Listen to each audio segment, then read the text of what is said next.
There's more reasons why you may want to investigate and adopt the Tex Bone. There's advantages in game planning.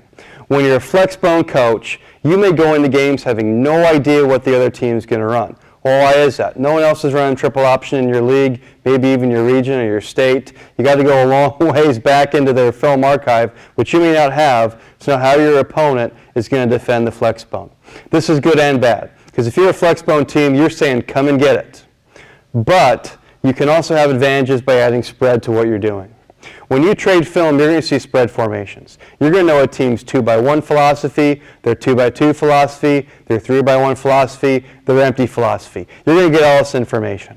So what the Tex Bone does is it lets you run all of our traditional triple option schemes, but from formations where you know how teams are going to line up. You can make good predictions on who's going to take the dive, who's going to take the pitch, how they're going to fill the alley, and what they may do to try to defend you. You can go in with Flexbone, and believe me, we do, and we say come and get it, but I also like to go in with some spread formations where we can motion, have different backfields. It's a ton of different things for the defense to practice. They can't just load up on I got to defend Flexbone and Flexbone variations. They have to defend a whole lot of formations with us.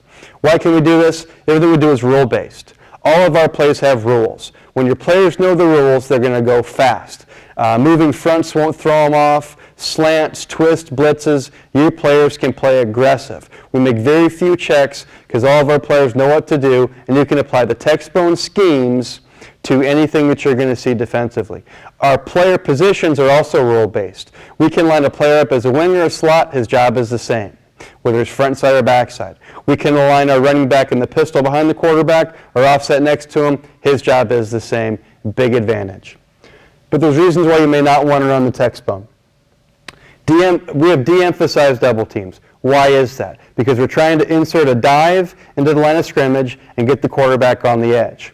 We're not going to spend a whole lot of time double teaming and holding up defensive linemen. We want to wash them down. If you feel your coaching style or maybe your personnel is such that you want to be a heavy double team, zone team, then maybe some of what we're doing is not going to be what you want to do. You can even run power where you do a lot of double teams. That's not the way we're going to do it. We're trying to wash things down, create running lanes for dives, and getting our quarterback to the lane and then around the perimeter.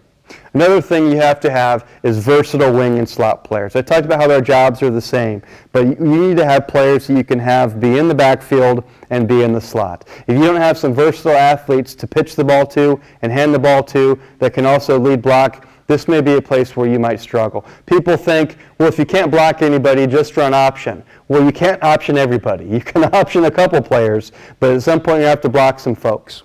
You also have to have a trigger man. You have to have a quarterback that is trainable. Now, when we're recruiting for college, there's very little triple option around us. So we're speculating and hoping that the players we can recruit can learn option. And of course they can, because we have a very good way of teaching it. But we have to have players with the athletic ability to do it. You don't have to be born an option quarterback. It certainly helps, but you can make some pretty good option quarterbacks that are good at running and good at throwing, but you got to have a trigger man. You can't get away in football no matter what you're doing without a good guy behind the center.